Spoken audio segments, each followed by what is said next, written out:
Líder Visa presenta.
Aló, aló, aló, aló, aló. Ya se debe escuchar. Como les estaba diciendo, buenas noches. Yo soy Eric Contreras Ayala. Estamos viendo el recuento de los daños del buen Guantola, que se fue a un evento Scout este sábado. Está muy padre viendo su colección. Pero pues ya son las 10 de la noche y vamos a darle a este programa especial de visitantes nocturnos de nuestras 31 noches de Halloween. Ya me escucho, ¿verdad? Espero que sí. Dice Miguel Ángel Velázquez Morales. Buenas noches, don Miguel Allende. ¿Cómo le va? No, ¿cómo era? San Miguel de Allende ese, ¿no? San Miguel, don Miguel. Bueno, ¿cómo le va? ¿Cómo le va? Espero que se encuentre bien con toda su familia. Dice sí, ya se oye bien. Gracias por avisarme. Si no, imagínate, me aventaba todo el programa con se hizo sin sonido y ya, caray. Pero bueno, gracias a todos por estar aquí. Yo soy Eric Contreras Ayala. Y pues hoy les voy a hablar de otro monstruito de la cultura popular. Resulta que Gerardo Valdez Uriza, Yasmín Flores López y Alex Aquino, los tres me hicieron el favor de compilar esta lista de monstruos que estamos ocupando el día de hoy para platicar justamente sobre los monstruos más bonitos de la cultura popular, de la literatura, del cine, del teatro, etcétera.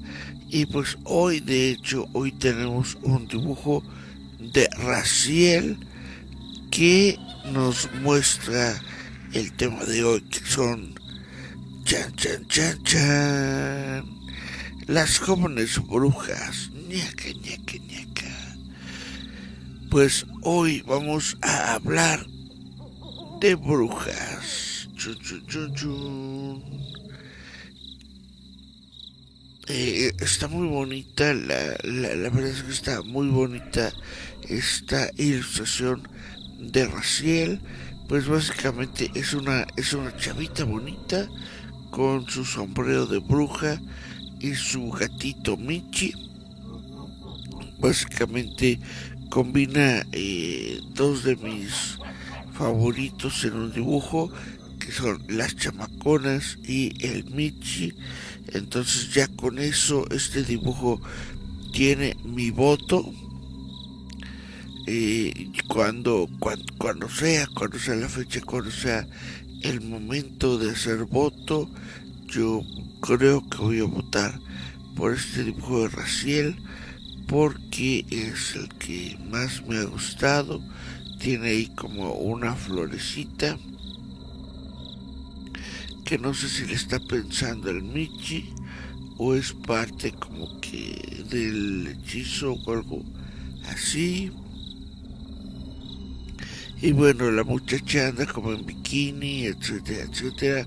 A mí me parece un dibujo muy bonito, muy padre. Le agradezco a Raciel por su colaboración. Pues bueno, vamos a darle, si les parece bien, vamos a entrarle a este tema de las brujas, de la brujería. Una bruja, en masculino o un brujo, es una persona que practica la brujería. La brujería es una práctica de índole espiritual que frecuentemente se asocia con el paganismo y sus diversas religiones. Si bien la imagen típica de un brujo o de una bruja es variable en función de cada cultura, en el acervo popular del mundo occidental, la representación de una bruja se asocia fuertemente hoy en día a la de una mujer con la capacidad de volar montada en una escoba, así como con el aquelarre, y que es una reunión de brujas, y con la casa de brujas, que fue la búsqueda e identificación de brujas. Al brujo, algunos lo asocian con el vidente o con el clarividente, otros lo asocian con el chamán, quien es un especialista de la comunicación con las potencias de la naturaleza y con los difuntos, mientras que otro puede que lo asocien con un brujo de tribu, más orientado a la curación de enfermos del cuerpo y del alma. La bruja, en femenino, es un personaje recurrente de la imaginación contemporánea que perdura y se afirma gracias a los cuentos, las novelas, las películas, así como a través de ciertas fiestas populares y de sus especiales máscaras. Obviamente el Halloween se podría decir que es una fiesta de las brujas. Hay un montón de máscaras y parafernalia sobre brujas en estos días. Bueno, ¿cuál es la diferencia entre brujería y hechicería? El antropólogo español Julio Caro Baroja propone diferenciar entre brujas y hechiceras. Las primeras habían desarrollado su actividad en un ámbito predominantemente rural. Habrían sido las principales víctimas de las casas de brujas de los años 1450 a 1750. En cambio, las hechiceras,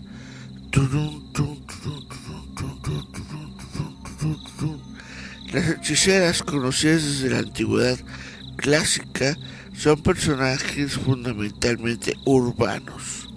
Un ejemplo característico es en la literatura española, es la protagonista de La Celestina, de Fernando de Rojas. La distinción entre bruja y hechicera es además frecuente en la literatura española del Siglo de Oro. En El coloquio de los perros, Cervantes hace decir al perro Berganza,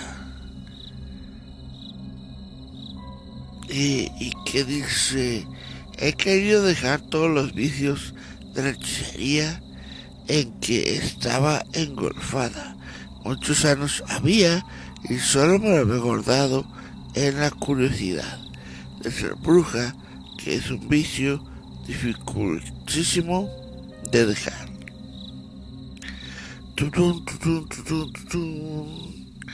Carmelo Lison Tolosana diferencia a sí mismo entre hechicería y bruja, pero según este antropólogo español, aquella se basa en la distinta relación que mantienen una y otra con el poder oculto y maligno, con el poder demoníaco. La hechicera es tan antigua que en realidad en otra cultura puede encontrarse prácticas de magia hechiceril o maléfica realizadas con intención de causar daño a otros por medio de técnicas apropiadas e invocación de poderes misteriosos o demoníacos. Así, la hechicera invoca y se sirve del poder demoníaco para realizar sus conjuros, mientras que la bruja hace un pacto con Satán, renuncia a su fe y rinde culto al diablo. La fuente del poder oculto no es ahora la fuerza de la palabra, ni la invocación al diablo, ni la ceremonia mágica, sino que aquella proviene de la adoración personal y voluntaria al demonio por parte de la bruja, hereje y apóstata. Su poder es vicario, pero diabólico, adquirido a través de pacto explícito, personal y directo con el mismísimo Satancito, en conciliámbulo nocturno y destructor que anuncia el aquelarre. El paso de la hechicera a esta bruja satánica o bruja aquelarca, como las llama también Carmelo Lison, se produce en España, en Europa, a lo largo de los 2 siglos finales de la Edad Media. La idea de que la distinción principal entre brujería y hechicería es que en esta última no existe un pacto con el diablo, es compartida por otros autores. Así, mientras que la brujería utiliza hierbas, ungüentos y alucinógenos para producir sugestión en sus víctimas, la hechicería usa materiales empíricos. También aquí se puede decir que tenemos 2 tipos de brujería. La antigua, que todavía subsiste, y es la de los filtros amorosos, la de la adivinación, la hechicería. Y la demoníaca, vinculado con los aquelarres, con el diablo. Esa es la brujería. En la mayoría de los idiomas se utilizan términos diferentes para cada una, menos en el francés, idioma en el cual solo existe sorcellerie para ambas. Sorcellerie, o sea, sorcery es hechicero, ¿no? Sorcerer. En inglés existe sorcery y witchcraft. En portugués, felicaria y bruxaria. En italiano, fatucciniera y estregonera. En alemán se dice Kunst o Zauberei y Hexerei, mientras que en castellano se dice hechicería a la primera y brujería a la segunda. Brujería, brujería, tan dentro del alma mía. Desde que nací, de que nací. Brujería, brujería. Na, na, na, na, na, na, na. Bueno. Y vamos a hablar sobre la etimología. No, mira, aquí también está la diferencia entre bruja y hechicera. En el País Vasco y en Navarra se utilizó también el término sorgín en su pronunciación en español y en Galicia la voz meiga.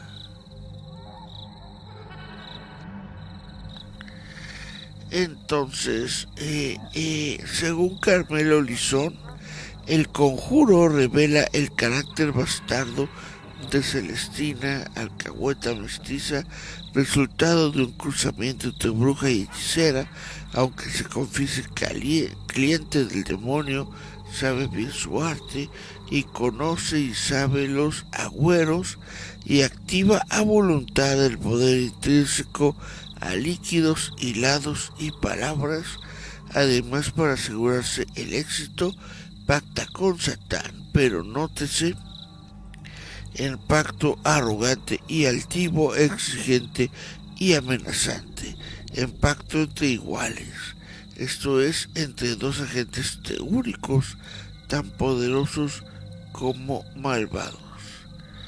Esto se trata sobre la consideración del personaje de la Celestina, porque para él se trata de un híbrido entre bruja y hechicera. La Celestina, según Carmelo Lizón, vive rodeada de ponzoñosos ungüentos y de fórmulas mágicas cuyo poder residían en la fuerza del lenguaje, pero puede además disparar el terrible dardo del maleficio. Opera con poderes nocturnos, conjuro y obliga al mismísimo Satán. Y ahora voy a leer un pedacito de la Celestina que dice: yo, Celestina, tu más conocida clientula, te conjuro por la virtud en fuerza de estas vientenas letras, por la sangre de aquella nocturna, aquí están escritas, por la gravedad de aquellos nombres y signos que en este papel se contienen, por la áspera poncoña de las bicoras de este aceye fue hecho, en el cual unto este hilado, venga sin tardanza a obedecer mi voluntad.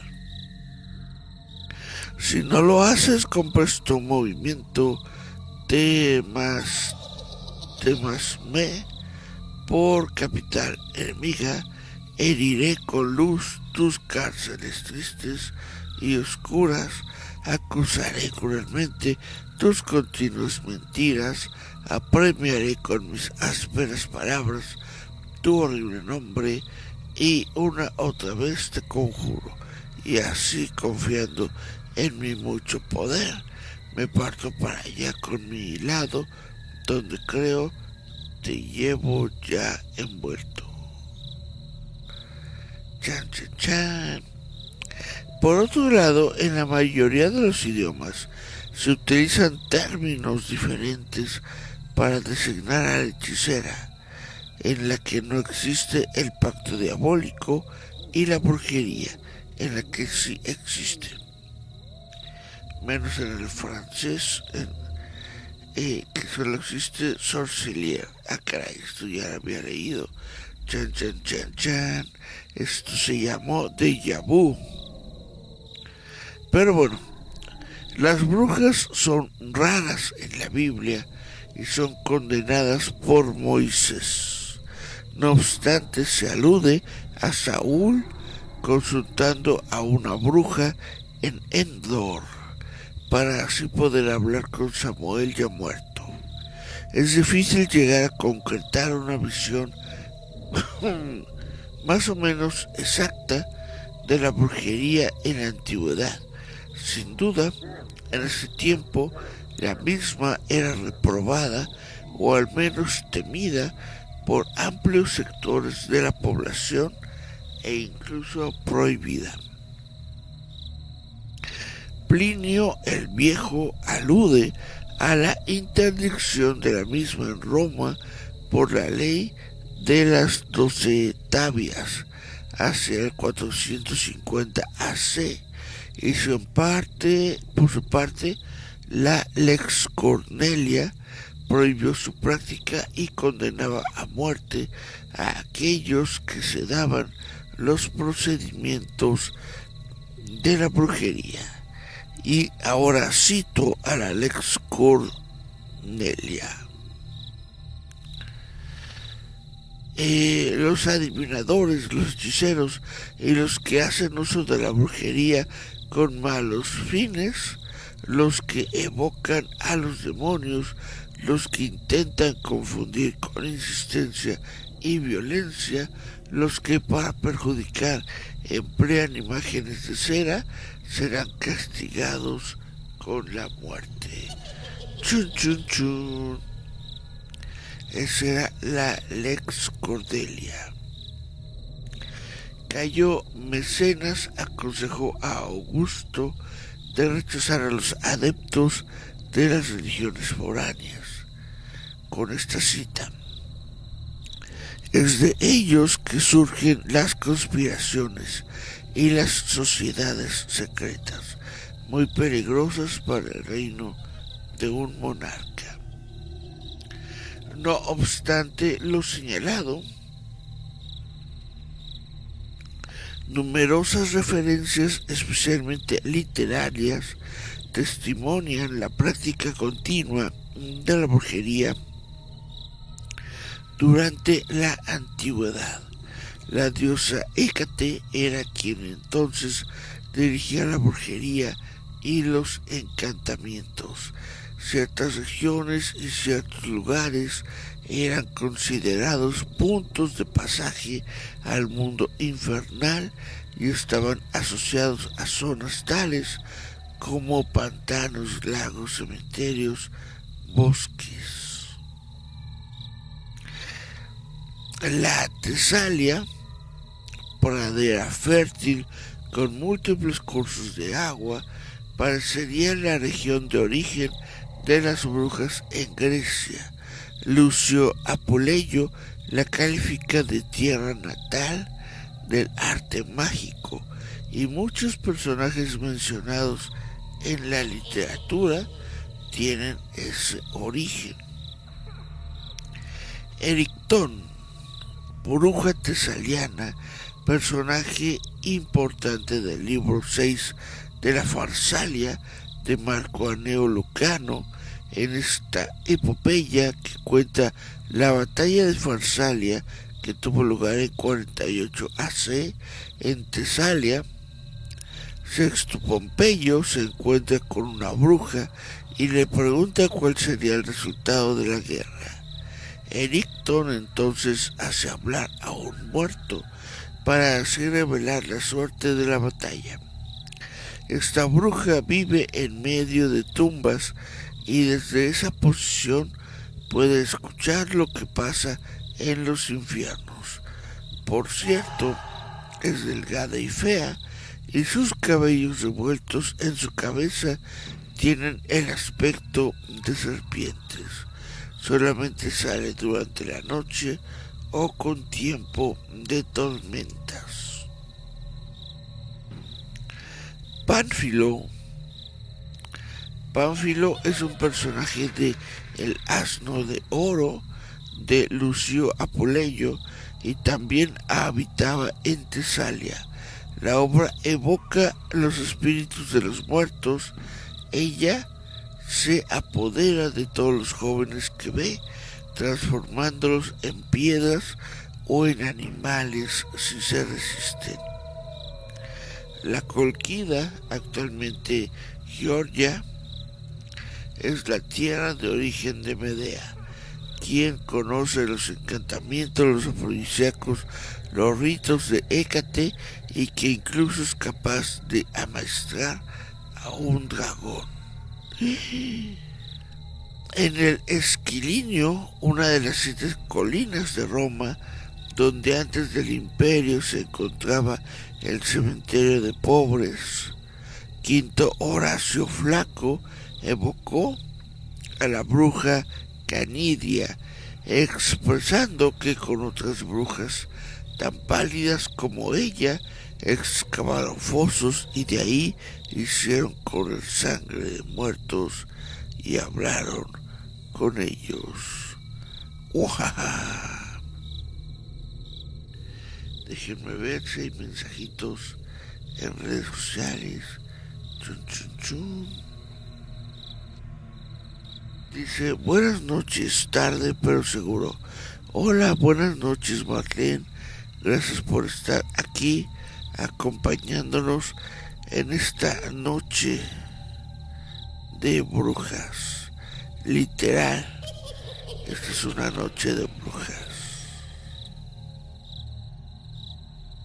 Déjenme pongo likes y ahora sí continuamos. Las persecuciones. Déjenme tomar un poquito de agua y ahorita comenzamos a hablar de las persecuciones.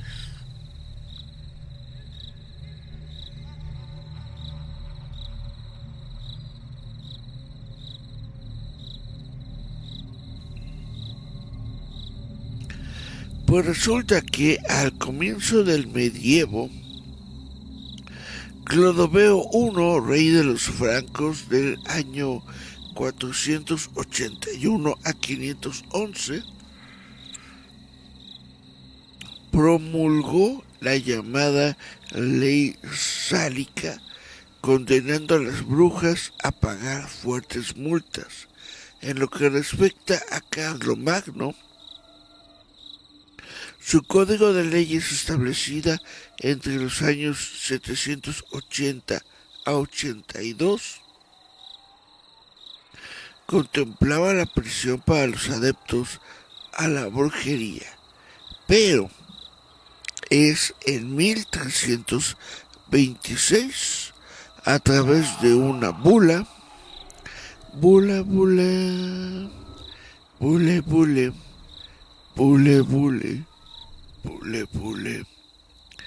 a través de una bula pontificia del Papa Juan XXII, que podemos decir que realmente comienza una exacerbada persecución a las brujas, la que se extendió por cerca de 4 siglos, y de la que voy a citar. Tomamos conocimiento con dolor respecto de la manifiesta inequidad de muchos hombres que son cristianos solamente de nombre, ya que tratan con la muerte, pactan con el infierno y hacen sacrificios con los demonios. Waralis. Claude Segnoil expresa que los procesos y ejecuciones en relación con brujerías sobre todo conciernen a mujeres, diciendo: Satán tuvo sus sacerdotes, que fueron los brujos. El rey de los infiernos también tuvo sus sacerdotes, que fueron las brujas. Pero como consecuencia que solamente los hombres eran admitidos en el servicio del Señor, las mujeres excluidas del mismo se sintieron más atraídas hacia su rival oscuro, que terminó acogiéndolas preferentemente y en mayor número. Incluso llegó a decirse que hacía 1000 brujas por cada brujo. Con toda claridad, esta afirmación constituía una exageración manifiesta, pero seguramente la proporción de las mujeres en la muchedumbre que se afanaban en la adoración del macho cabrío superaba mucho a la de los hombres. Entonces, según estas aseveraciones, pues había más brujas que brujos. El estereotipo de una bruja está presente desde los juicios en los años 1420 a 1430. Se mantuvo durante más de 2 siglos, aunque al promediar el siglo XV es claro que aún no estaba bien definido y desarrollado. En realidad fueron los procesos judiciales y la tradición libresca los que afirmaron y detallaron el estereotipo, y durante estos procesos dirigidos contra las brujas y los magos, las creencias y los mitos se establecieron y se consolidaron. Después de haber vacilado en decretar la realidad de la brujería, la Iglesia Católica del siglo XV decidió publicar la bula apostólica Summis Desiderantes Affectibus en 1848, seguido de un manual demonológico, Maelius Maleficarum, expresión de latín que significa martillo de las brujas, escrito por 2 inquisidores dominicos, ni más ni menos que Heinrich Kramer y Jacob Sprenger. Paralelamente a estas represiones se desarrolló toda una literatura de inquisición de cerca de 2000 escritos denunciando los poderes maléficos de las brujas. Entre estos títulos figuran,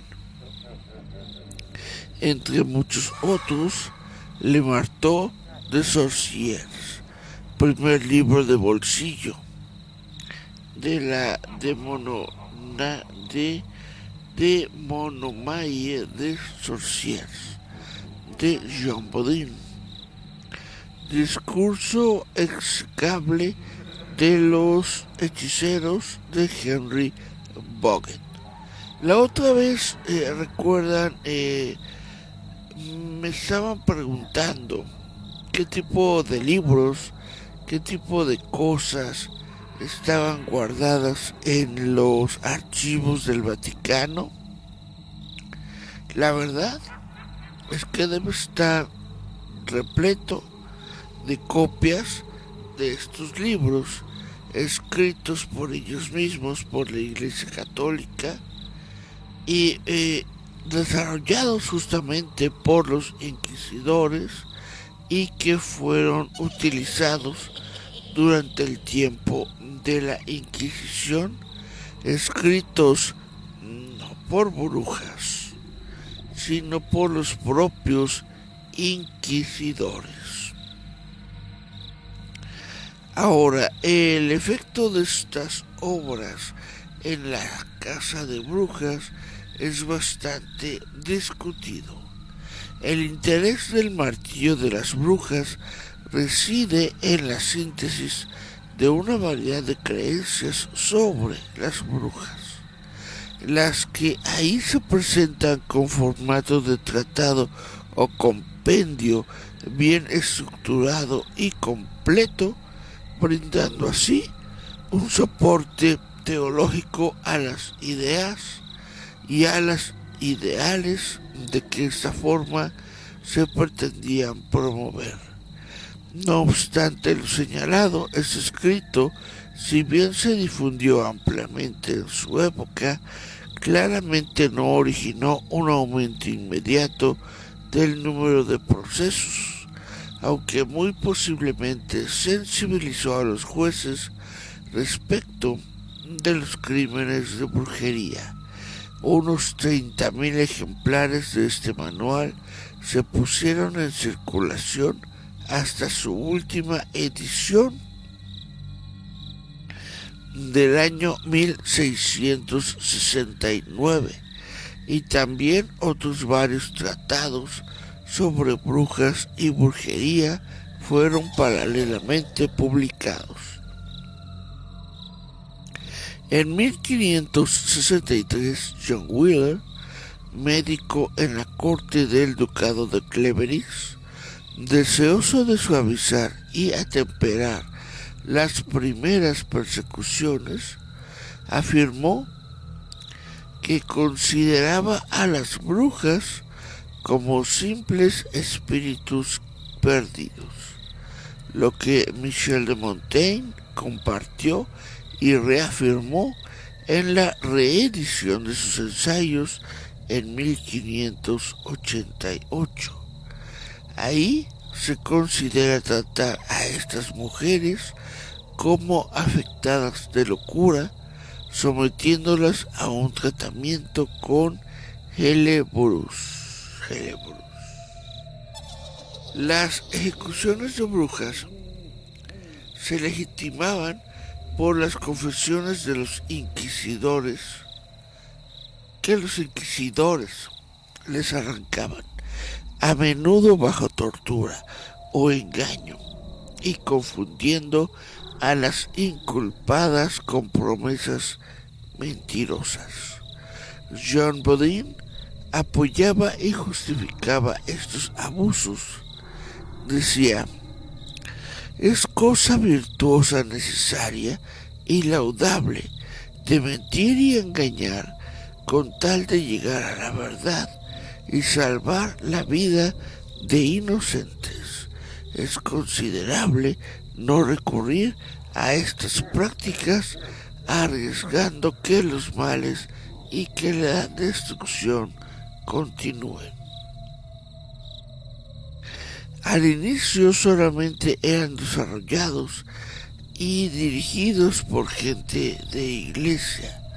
Los procesos por brujería fueron luego encargados a los laicos. En 1599, el rey Jacobo I de Inglaterra mostró cómo es posible probar la culpabilidad de una indagada pinchándola o bien echándola al agua. Si se la pinchaba y no sangraba, la susodicha era reconocida como culpable de brujería. Y por su parte, si se tiraba al agua a la mujer y no se ahogaba, tal vez eso también se interpretaba como signo de que la indagada la vida, baby, era una bruja. Pero vean que era qué feo, qué retrógrada era toda esta época, toda esta manera de ver al mundo, toda esta manera de conciliarse con las personas, vaya, de meterle mito al mito, creerse el mito y matar a las personas por un simple mito, ¿no? Decían: ay, que esa señora hizo pacto con el diablo. El diablo ni existe. Entonces, ¿con quién hizo pacto? Hizo pacto con su conciencia. Seguramente hizo pacto con ella misma mientras estaba dormida. Y vaya, ninguna de estas señoras en ningún momento hizo ningún pacto con ningún diablo, con ningún demonio. La verdad es que no. Lo único a lo que estas señoras se dedicaban era a la herbología, literalmente al Herbalife.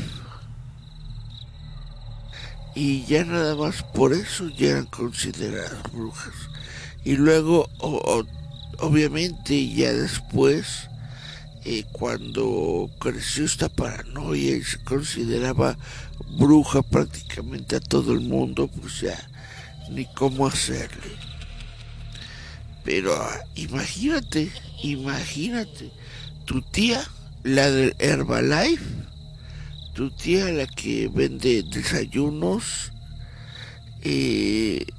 podría ser considerada bruja en estas épocas y podría ser condenada por la Inquisición y llevada a ser ahogada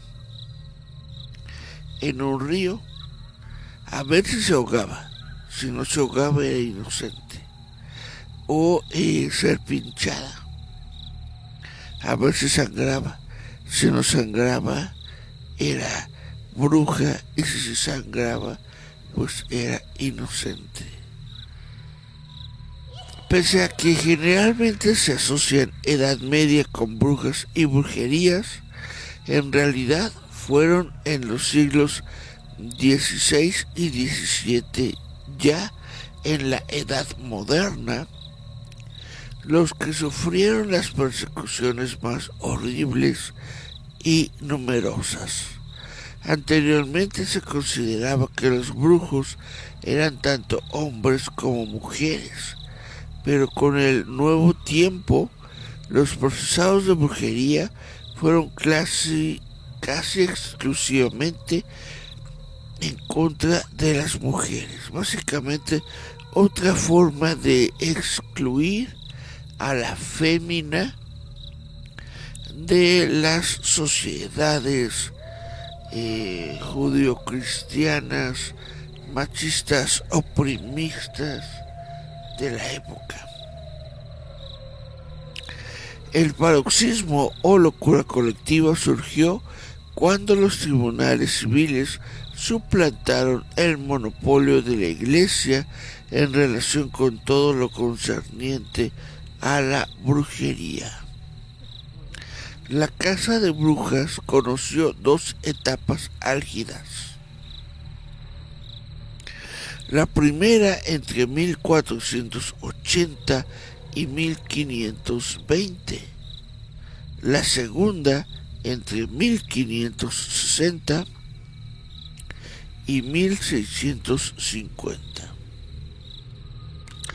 No obstante lo señalado, corresponde aclarar que la imagen estereotípica de las brujas se fue conformando poco a poco entre los años 1400 y 1450, que las últimas persecuciones y los últimos procesos recién concluyeron hasta el fin del siglo XVII y principios del siglo XIX. Siglo XVIII y siglo XIX. Historiadores e investigadores estiman hoy en día que el número de víctimas se situó entre 50.000 y 100.000, contando tanto los condenados a la hoguera por los tribunales de la Inquisición como los condenados por la Reforma. Obviamente nos estamos refiriendo a un número elevado de afectados en proporción a la población europea de la época, y entre estos condenados a muerte se estima que alrededor del 80% de las víctimas fueron mujeres. Solamente el 20% restante eran hombres, la mayoría catalogados como errantes, es decir, pobres y vagabundos, nómadas judíos y homosexuales. Entonces es básicamente como el mundo actual, en donde a las minorías, en donde a quien la gente no quiere ver, a los que la gente no quiere escuchar, a esos eran los que atacaban diciendo que eran brujos, que eran brujas, y se los llevaban a la mera hoguera. Las mujeres que fueron acusadas y condenadas En algunos casos también sus descendencias, sobre todo si se trataba de niñas, frecuentemente pertenecían a clases populares. Entre ellas, solo una minoría hubieran podido ser catalogadas como enfermas mentales o como auténticas criminales. Este fue el caso, por ejemplo, de Catherine de Hayes bajo el reinado de Luis XIV, que fue culpable de homicidio. La mayoría de las condenas en esos días eran de todas las edades y condiciones y de diversas confesiones religiosas, con frecuencias parteras o curanderas, pues los remedios de estas últimas se basaban en una farmacopea tradicional consistente en brebajes y también en infusiones o decocciones de raíces y de hierbas, o sea, lo que se conoce como fitoterapia. La población de entonces, esencialmente rural, no tenía otro recurso para intentar tratar algún mal que recurrir a estos procedimientos ancestrales, los que, claro, a la consideración de personas más cultas, daban que pensar en la magia y en la brujería. Y que, bueno, pues ahora sabemos, ¿no?, que muchos de estos brebajes, muchas de estas medicinas herbales, mucho de esto que se conoció en ese entonces como farmacopea tradicional, ha formado parte de la medicina moderna. La medicina moderna se hallaba también en raíces, en hierbas, en hongos, en todo esto que desechábamos en aquellas épocas. Pues resulta que sí, que sea cierto que ahí había medicinas. Un medio horrible y despiadado de saber a ciencia cierta si una mujer era una bruja consistía en tirarla al agua con las manos y los pies atados para así dificultar el nado.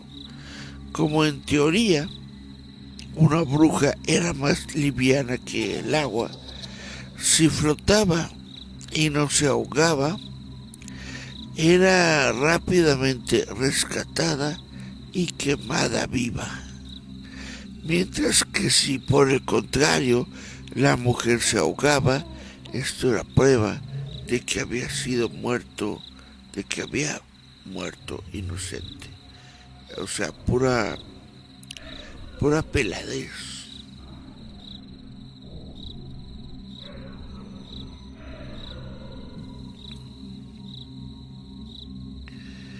Bueno, Hans-Peter Duer estima que esta práctica tan chocante por la exhibición y la crueldad que provocaba fue afortunadamente poco utilizada. Sin embargo, varios textos y dibujos reflejan que el procedimiento señalado se aplicó al menos varias decenas de años durante la Edad Media. Por lo general, las mujeres de clase privilegiada escapaban de este tipo de acusaciones y de persecuciones, aun cuando un escándalo salpicara a un personaje importante en la corte. Pero esa no fue la situación en el llamado caso de los venenos. Este episodio ocurrió en París entre 1670 y 82. Implicó la acusación y muerte de varias docenas de personas.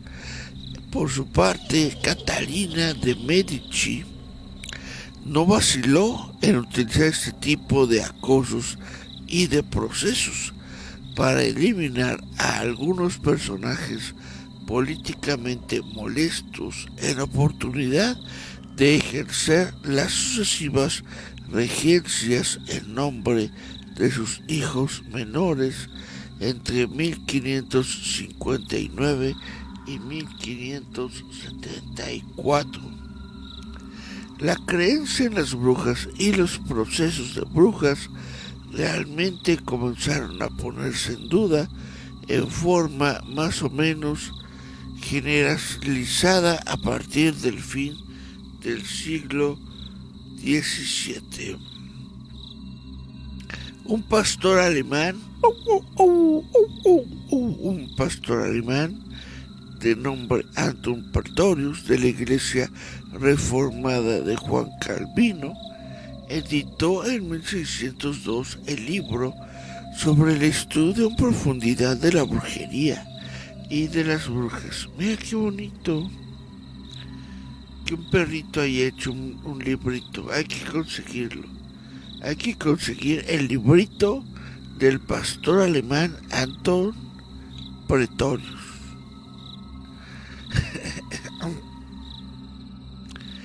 Bueno, él se expresaba en contra de la caza de brujas, en contra de la tortura. En Francia, Luis XIV reemplazó las ejecuciones a muerte por destierros de por vida. En Estados Unidos, el juez y el jurado de Massachusetts, responsables de los procesos de Salem, de 1692 al 93, firmaron un arrepentimiento público en el cual se retractaban por lo hecho en los siguientes términos. Confesamos que no hemos sido capaces de comprender las misteriosas alucinaciones de las potencias de las tinieblas, ni oponernos a ellas. Tememos haber contribuido con otros, aunque por ignorancia y sin intención, a cargar sobre nosotros mismos y este pueblo de Dios la responsabilidad de sangre inocente. Expresamos nuestro profundo sentimiento y nuestra pena por nuestros errores, por los cuales estamos angustiados e inquietos en nuestros espíritus. Pedimos a todos perdón desde el fondo de nuestros corazones a ustedes, a quienes hemos injustamente ofendido, y declaramos, según nuestra conciencia presente, que por nada del mundo ninguno de nosotros volverá a hacer semejantes cosas por semejantes razones. Mira, yo no sabía esto, pero pues al menos al final se disculparon los de Salem. En Inglaterra la ley contra la brujería fue definitivamente abolida en 1736, lo que desgraciadamente no impidió el ahorcamiento de la última bruja inglesa en 1808. Las últimas condenadas que fueron quemadas en Europa datan del fin del siglo XVIII y principios del XIX, como por ejemplo Anna Golding en el cantón de Glaris, en la Suiza protestante, o una condenada en Polonia en 1793. Respecto de Francia y más, fue en Burnet. Una mujer acusada de brujería fue quemada por campesinos el 28 de julio de 1826, mientras que otra en 1856 fue lanzada dentro de un horno en la comuna de Carnales. Si bien el término genocidio tal vez no sería el más apropiado para aplicarlo a la situación que aquí nos ocupa, muchos feministas definen hoy día esta horrenda batida contra las brujas como un crimen contra la humanidad, mientras que otros admiten que las injustificadas persecuciones y ejecuciones por sospechas de brujería perfectamente se acercan o se asimilan a lo que en el siglo XX ocurrió a los armenios en Turquía o lo que ocurrió a los judíos en Alemania y en Polonia. Pues básicamente sí, básicamente es lo mismo, es tomar grupos vulnerables, grupos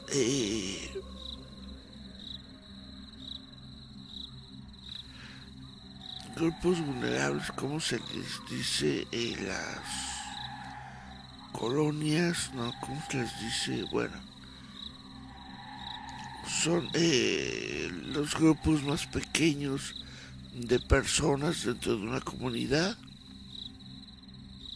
los más segregados, los que siempre tienen que estar sufriendo este tipo de cosas. Y no nos vayamos tan atrás, o sea, esto es, como les digo, esto es ignorancia pura. Esto es personas que toman un cuento infantil y se lo toman en serio y se matan por un cuento infantil. Porque la Biblia, la creencia al diablo, la creencia al satanismo y todas estas costumbres no es más que un cuento infantil, no es más que cuentos que no tienen absolutamente nada que ver con la realidad. Y es exactamente lo mismo que está pasando ahorita en Israel y en el pueblo de Hama. Se están matando por un cuento infantil. Porque la Biblia, el Corán o cualquiera que ustedes le pongan de nombre a sus textos religiosos, esos textos religiosos no son más que cuentos, no son más que libros que se crearon en su momento para enseñarles valores a la gente, a los niños. Se están peleando por cuentos infantiles y la verdad es esa. No es mi intención ir en contra de la creencia de nadie, no es mi intención insultar a nadie, pero tiene que llegar un momento en el que nos demos cuenta de que esa es la verdad. La gente genera guerras, genera batallas, la gente mata gente por puras tonterías, por puros cuentos infantiles que no deberían tener cabida en una sociedad ya restringida, en una época moderna en donde tenemos más conocimiento pues sobre las cosas. Bueno, y ahora vienen estos pelmazos, estos de plano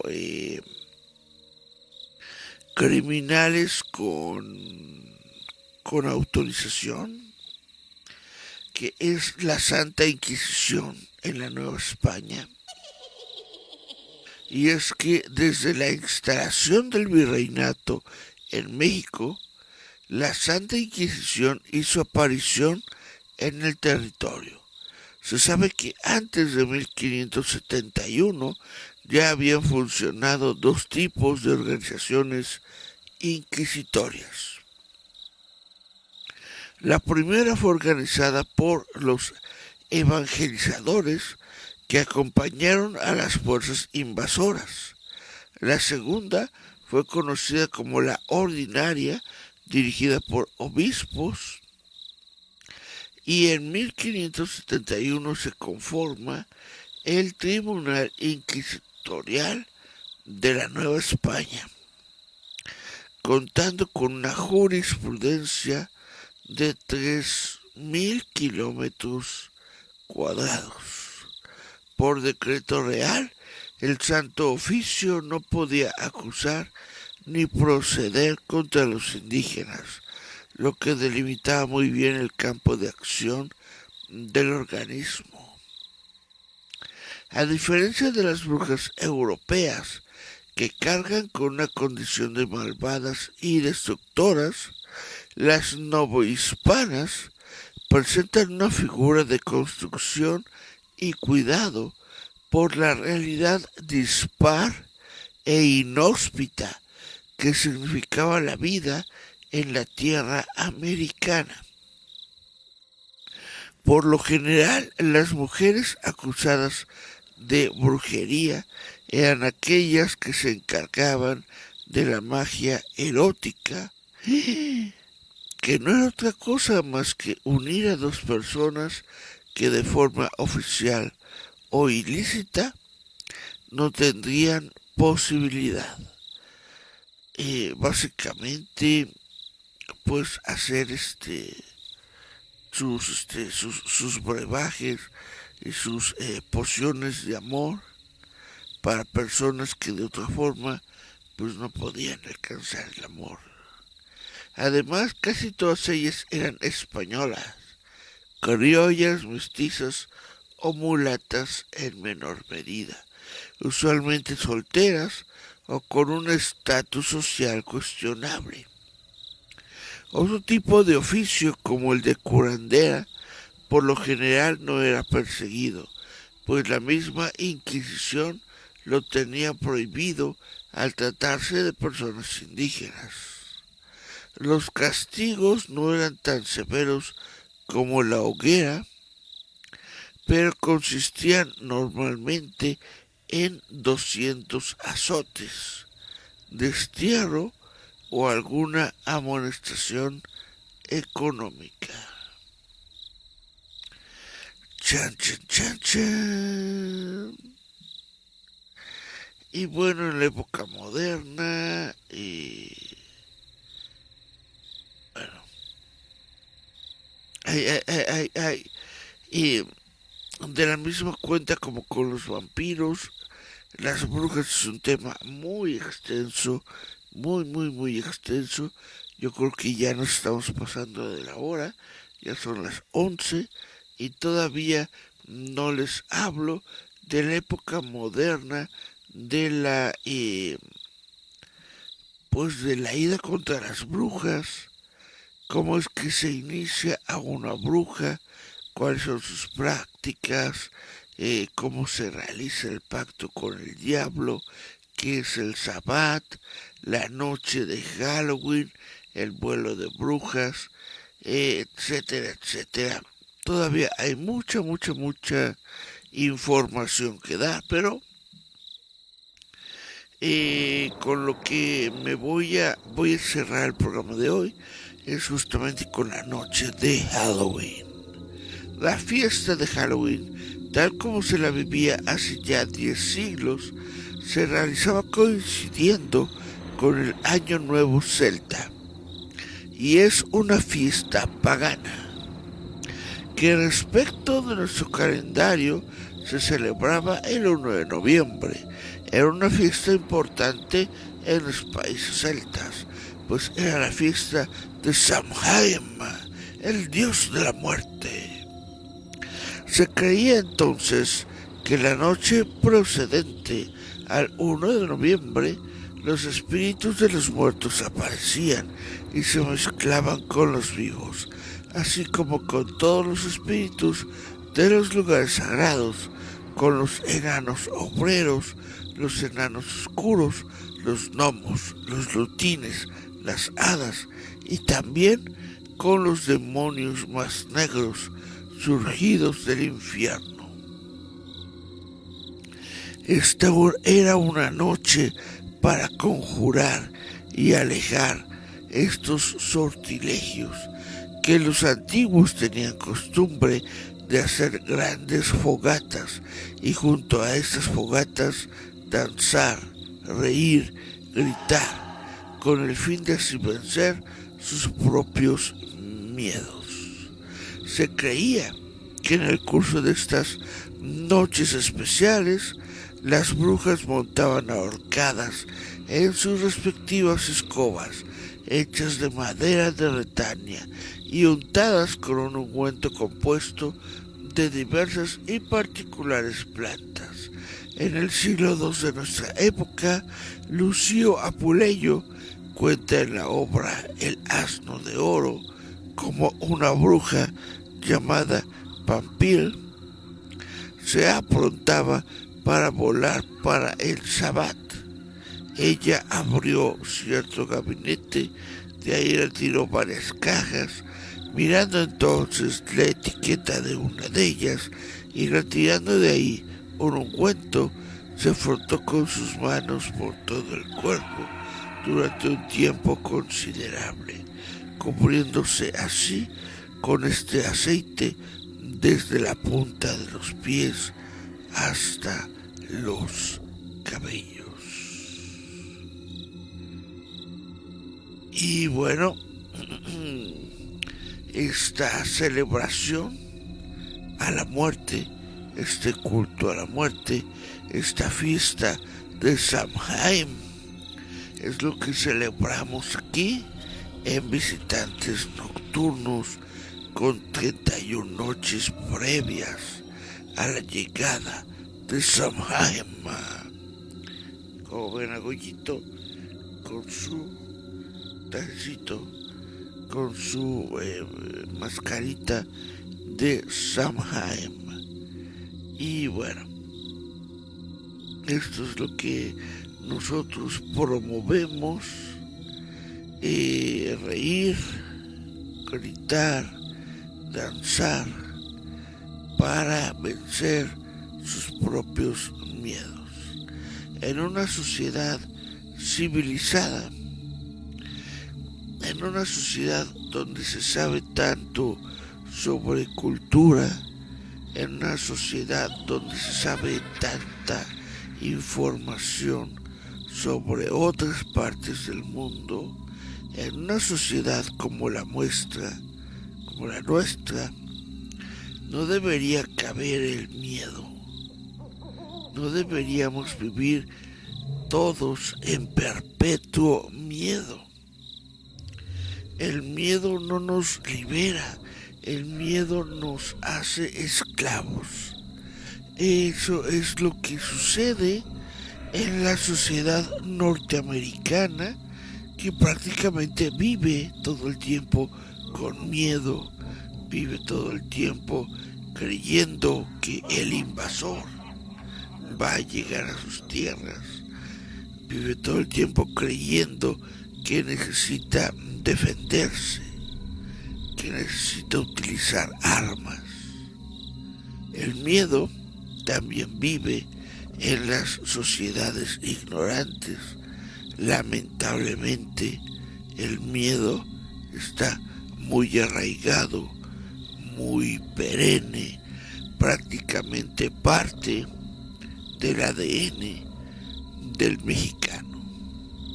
Y esto es algo que deberíamos tratar de evitar. No vivas con miedo, vive alegre, vive contento, vive danzando, vive cantando.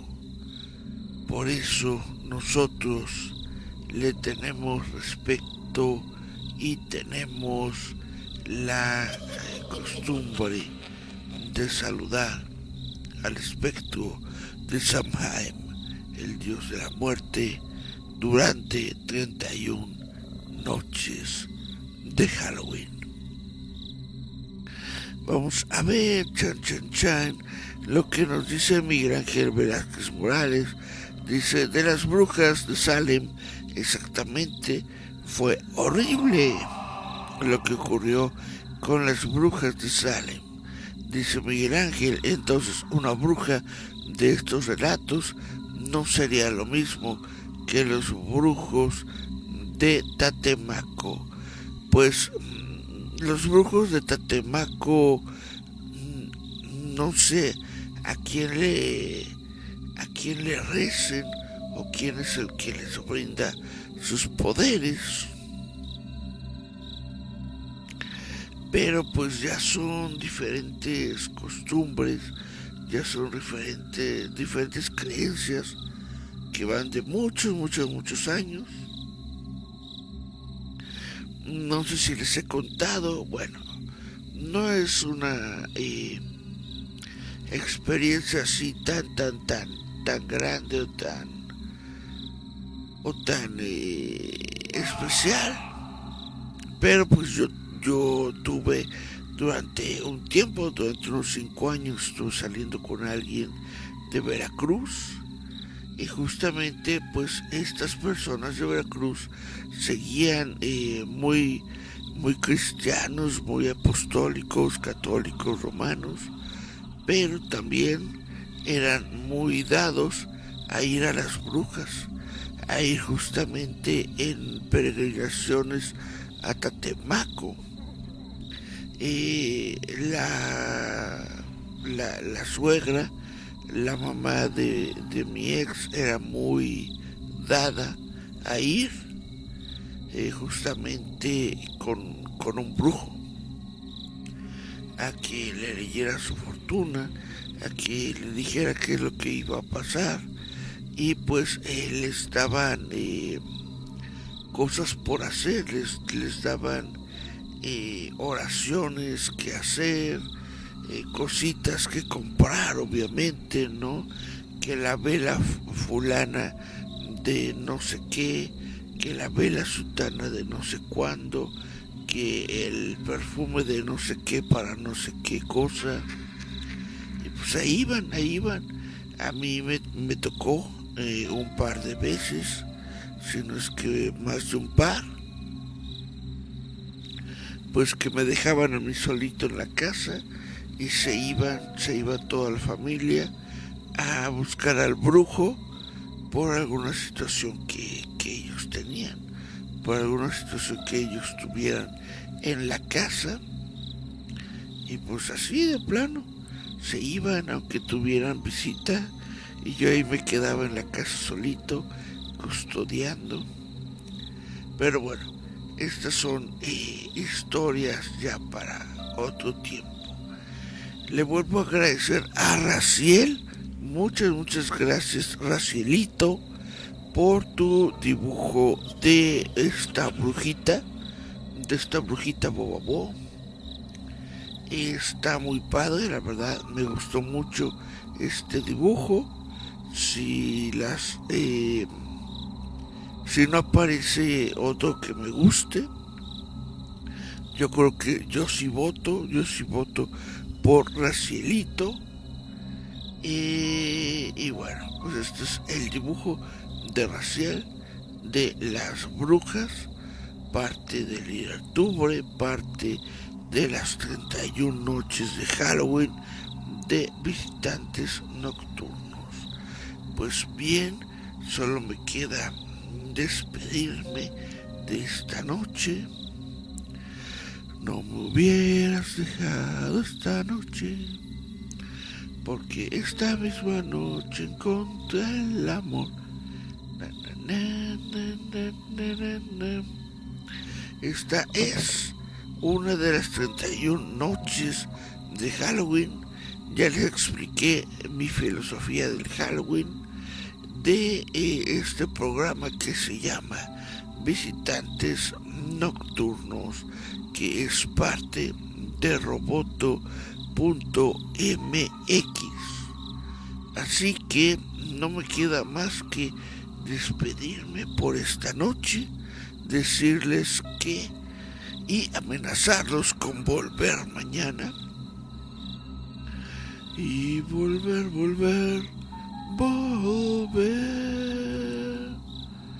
a tus brazos otra vez. Llegaré hasta donde estés. Yo sé perder. Quiero volver. Chan, chan, chan, chan, chan, chan, chan, chan, chan, chan. Antes de irme les voy a decir que el día de mañana, esto es por lo que estoy haciendo tiempo, estoy buscando la lista.